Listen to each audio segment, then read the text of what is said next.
সংস্কার ইস্যুতে রাজনৈতিক দলগুলোর সঙ্গে জাতীয় ঐকমত্য কমিশনের ধারাবাহিক আলোচনার মধ্যেই রাজপথের কর্মসূচিতে জামায়াত ইসলামী আন্দোলন সহ ধর্মভিত্তিক কয়েকটি দল প্রায় অভিন্ন দাবিতে আনুষ্ঠানিক ঘোষণা দিয়ে বৃহস্পতিবার থেকে মাঠে নামে দলগুলো।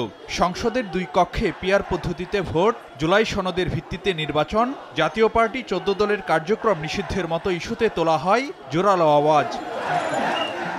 আলোচনার মধ্যে রাজপথের এই কর্মসূচি নিয়ে নানা প্রতিক্রিয়া রাজনৈতিক মহলে।